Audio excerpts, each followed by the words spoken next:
Finally tonight, a special comment about Rudolph Giuliani's remarks at a Lincoln Day dinner in New Hampshire last night. Since some indeterminable hour between the final dousing of the pyre at the World Trade Center and the breaking of what Senator Obama has aptly termed 9/11 fever, it has been profoundly and disturbingly evident that we are at the center of one of history's great ironies. Only in this America of the early 21st century could it be true that the man who was president during the worst attack on our nation, and the man who was the mayor of the city in which that attack principally unfolded, would not only be absolved of any and all blame for the unreadiness of their own governments, but, moreover, would thereafter be branded heroes of those attacks.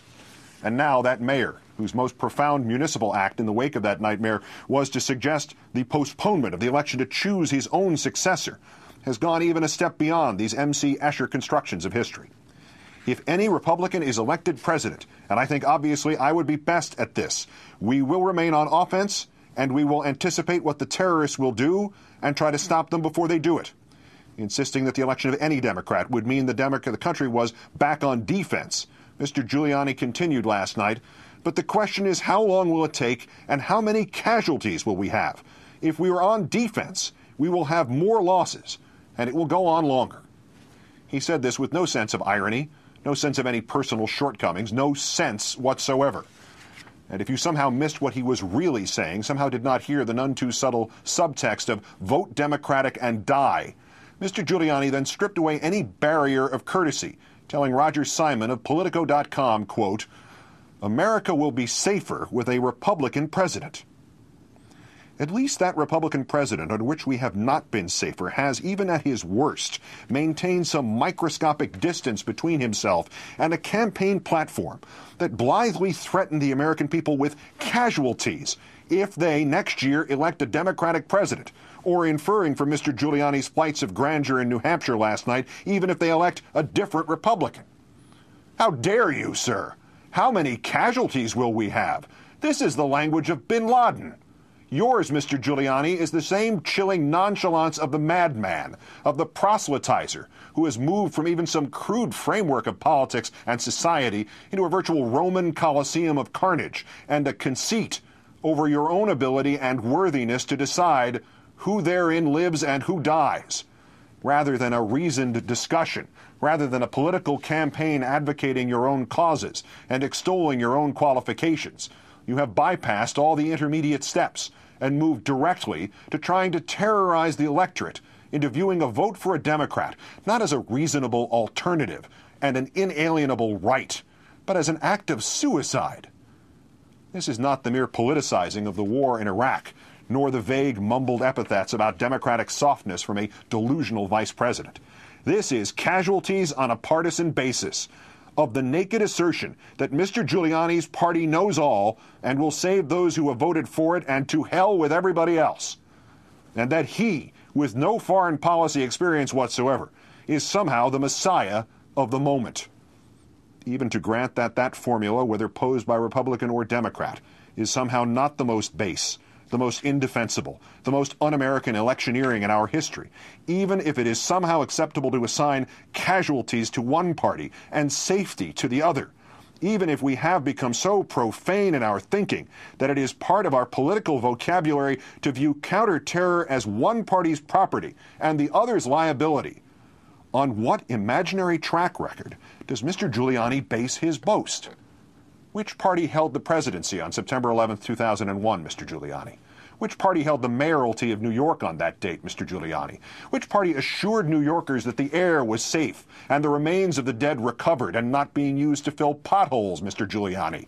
Which party wanted what the terrorists wanted, the postponement of our elections? And to whose personal advantage would that have redounded, Mr. Giuliani? Which mayor of New York was elected 8 months after the first attack on the World Trade Center, yet did not emphasize counter-terror in that same city for the next 8 years, Mr. Giuliani? Which party had proposed to turn over the Department of Homeland Security to Bernard Kerik, Mr. Giuliani? Who wanted to ignore and hide Kerik's organized crime allegations, Mr. Giuliani? Who personally argued to the White House that Kerik need not be vetted, Mr. Giuliani? Which party rode roughshod over Americans' rights while braying that it was actually protecting them, Mr. Giuliani? Which party took this country into the most utterly backwards, utterly counterproductive, utterly ruinous war in our history, Mr. Giuliani? Which party has been in office as more Americans were killed in the pointless fields of Iraq than were killed in the consuming nightmare of 9/11, Mr. Giuliani? Drop this argument, sir. You will lose it. The Democrats do not understand the full nature and scope of the terrorist war against us, Mr. Giuliani continued to the Rockingham County Lincoln Day dinner last night. Never, ever again will this country be on defense, waiting for terrorists to attack us, if I have anything to say about it. And make no mistake, he concluded, the Democrats want to put us back on defense.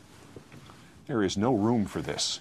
This is terrorism itself, dressed up as counterterrorism.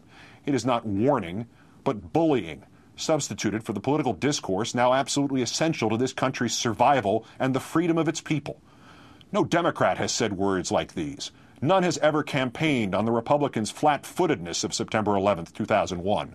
None has the requisite, irresponsible, all-consuming ambition. None is willing to say, I accuse, rather than recognize that to some degree all of us share responsibility for our collective stupor.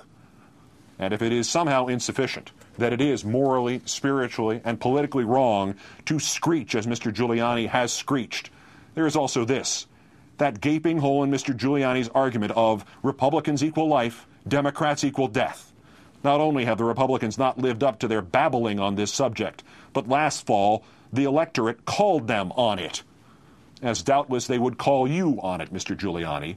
Repeat. Go beyond Mr. Bush's rhetorical calamities of 2006. Call attention to the casualties on your watch and your long waking slumber in the years between the two attacks on the World Trade Center. Become the candidate who runs on the vote for me or die platform. Do a Joe McCarthy. Do a Lyndon Johnson. Do a Robespierre.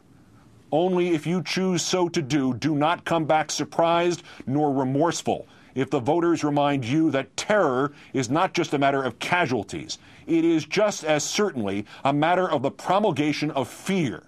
Claim a difference between the parties on the voters' chances of survival, and you do Osama bin Laden's work for him.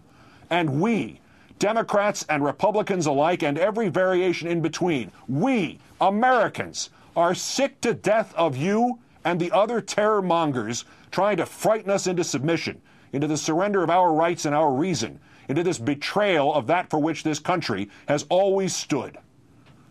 Franklin Roosevelt's words ring true again tonight, and clarified and amplified. They are just as current now as they were when first he spoke them 74 years ago. We have nothing to fear but fear itself, and those who would exploit our fear for power and for their own personal, selfish, cynical gain. Good night and good luck.